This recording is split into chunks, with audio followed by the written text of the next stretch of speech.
Hello বন্ধুরা, তো কালকে রবিবার গিয়েছে বোলবমে গিয়েছিলাম।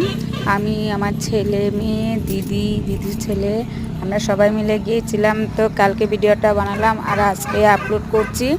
তো দেখো, ঘরে থেকে 10-15 কিলোমিটার হেঁটে হেঁটে যাচ্ছি, কিন্তু আমার ছেলে একদম বলে নাই, বলে মা আমাকে একটু কুলে নাও।